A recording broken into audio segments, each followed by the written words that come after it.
Hello everybody, welcome back to the Gear Shed. Today we've got another gear review for you. This time we're going to look at another tent. Yes, another tent. This one here is a Berghaus Grampian 2. Now these guys are only sort of available through Black stores in the UK or online. I got this one off the Black store on eBay. It is essentially a geodesic dome, much similar to the sort of the Van Gogh Force 10.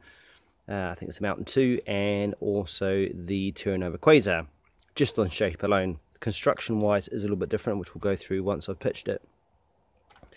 So just give you an idea of cost wise, this retails at $249.99 supposedly, but I doubt if Blacks ever sell it at the full recommend retail. This guy here I got offline from their store for around about £100. More of that later.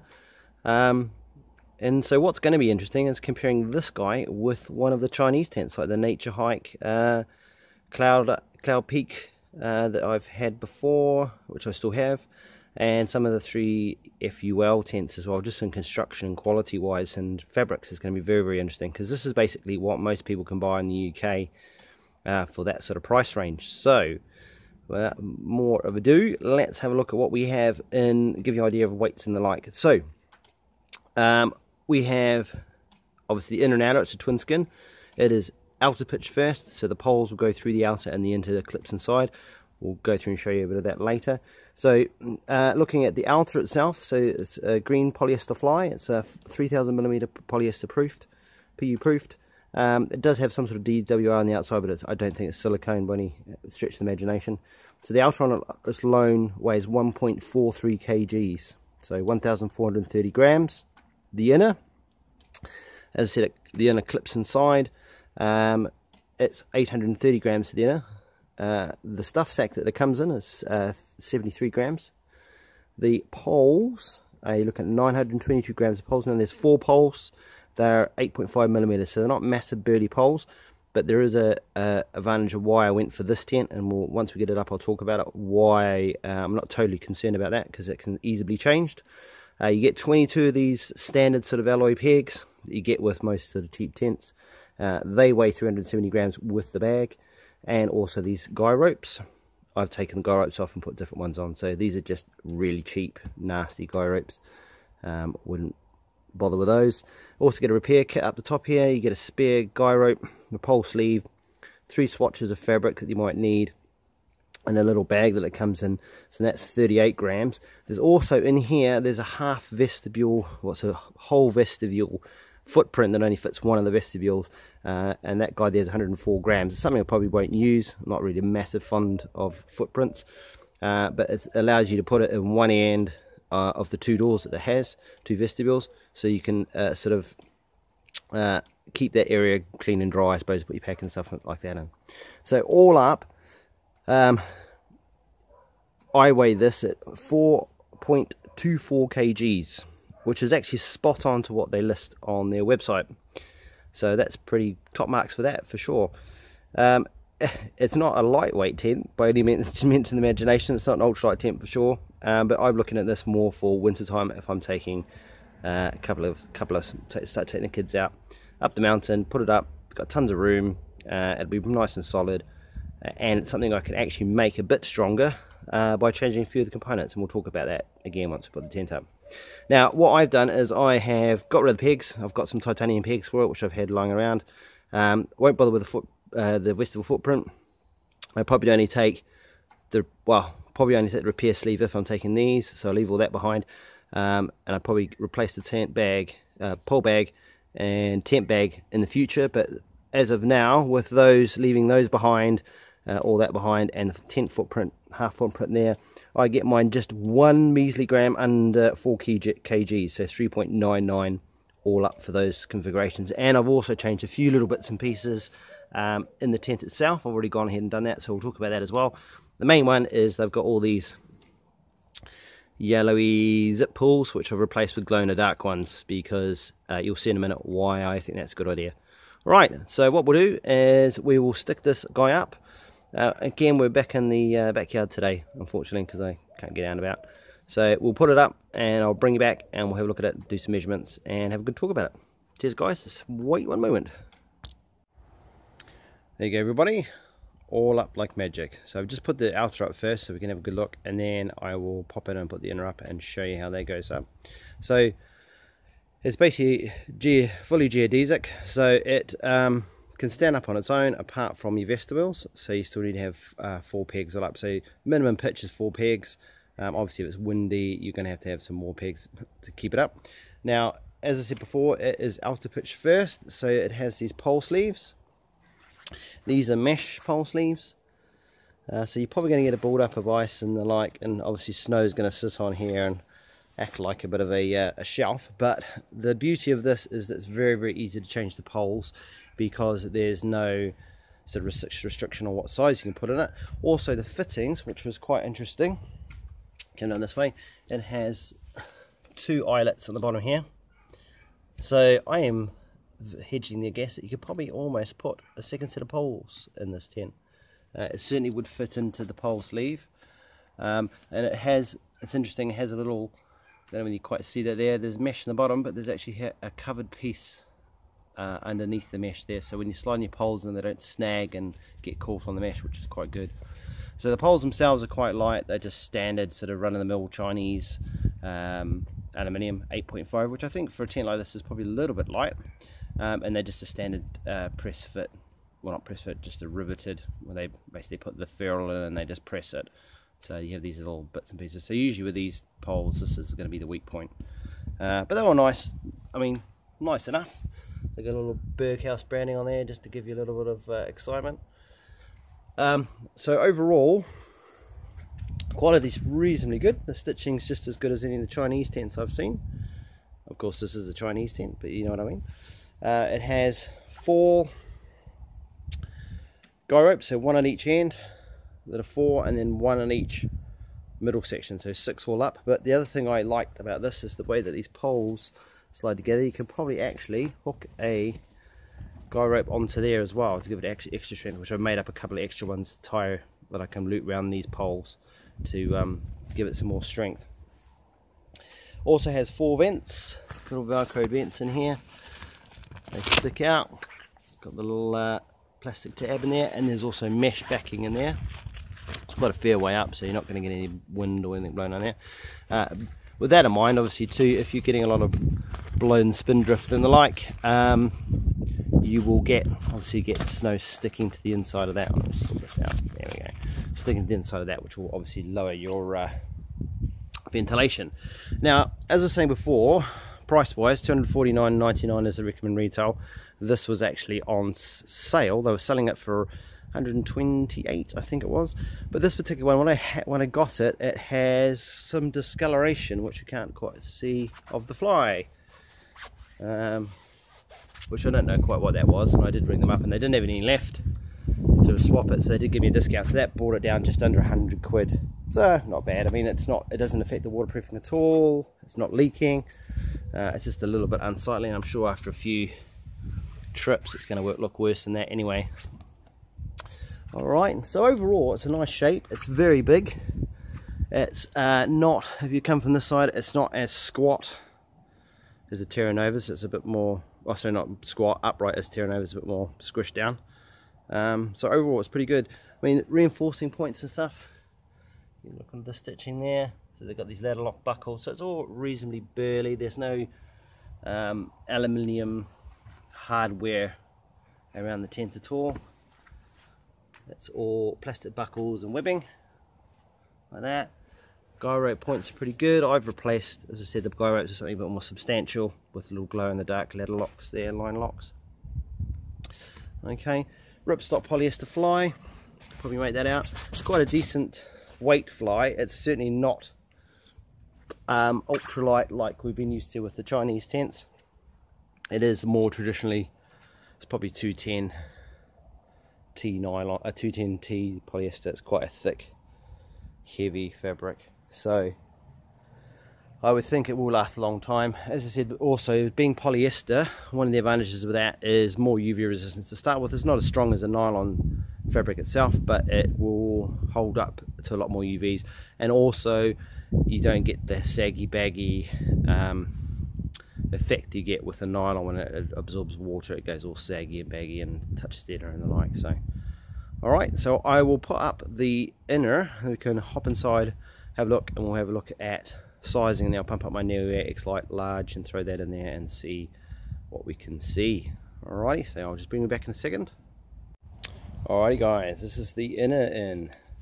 Now I've put the little footprint in the front vestibule here, so you can get an idea what it is. It's just a piece of fabric the same as the floor, just stuck in there, and it just clips in the corner. Now this inner clips in with these clips, which are reminiscent of the 3FUL tents. If I can get one off, hang on, I'll do that one-handed. They're just a little, get a focus on that, little clip. Now they're alright quality wise. Let's see if we can just get the focus on. There we go. Quality wise, these are probably actually not as good as the 3FUL. These seem to be a bit of a cheaper clip. So yeah, that's quite interesting. So let's put that into there. So there's just a molded D-ring, well, angled D-ring into there, which you clip the inner into. So you have these, you have 8 of these, so 4 down each side. That goes to basically where the poles attach, and they clip onto there, onto your tent.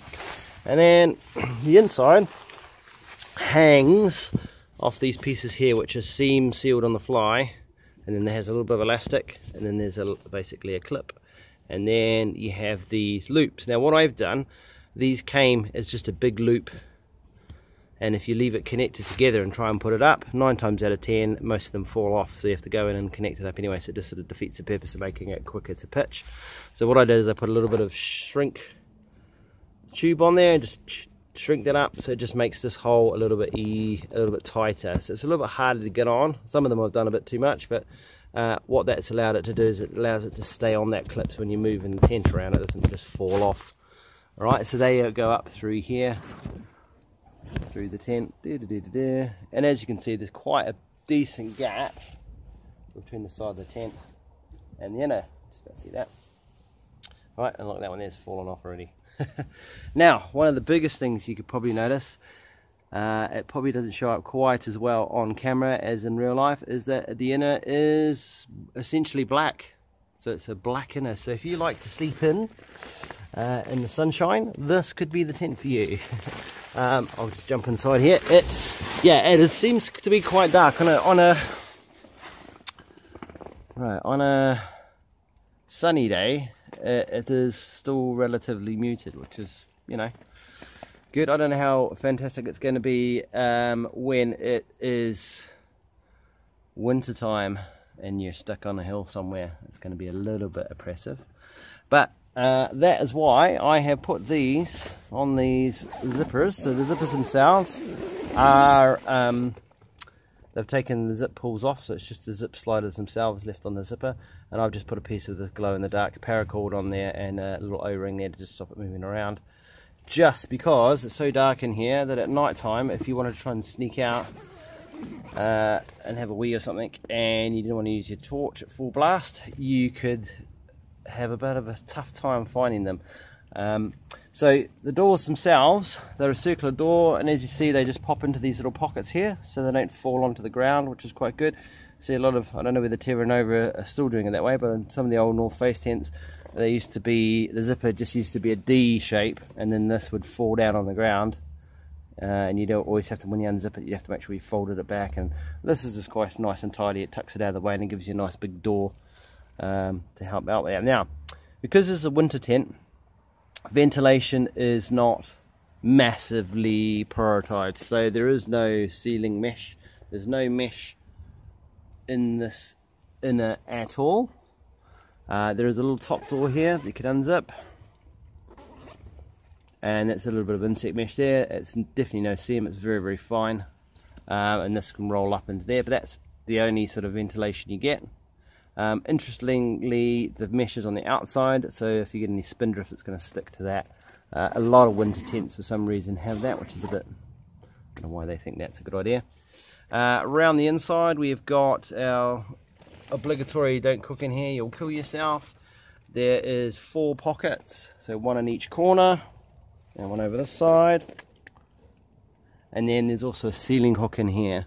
And I thought myself I might actually, because it's pretty easy to sew, I might make a little gear attic up there as well. Put that in. So yeah, so you got that vestibule, and we've got one at the back here. Let's have a look how big it is. Unzip that. So it's a fairly decent size. You could probably cook in that if you were careful. Let's throw my tape measure on it and have a quick look. Try and do this one-handed. I know this bores some people, but sometimes it's good to know.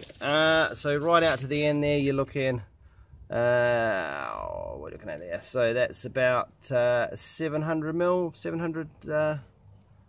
not quite a meter. So it's 28 inches for those for freedom measurements. And at this side here, oh, just bear with me. So the closest part of the vestibule, you're looking at nearly 1.5 meters, or 58 inches, 5 foot essentially. So it's quite a big tent. For a two-man tent, this is substantial, and that will equate for most of its weight, I would assume. Also because of the fabric's been quite robust as well. It's quite a thick fabric. They haven't tried to save too much weight. The doors are double-ended, so it's nice to see that you've got a top zipper. You can probably get away with opening that a little bit like that. Oh, let's get back there, a little bit like that to give you some ventilation at the top, and it goes all the way down to the bottom. So it's a nice, fairly decent door. So that's very nice. So we'll zip this back up in here. So looking on the inner foot, for size, this is my Neo Air X Lite large. It's still got a fair bit of room at the back there, and there's gallons of room on this side. You could quite happily get two large mats in here and still not even have to touch each other.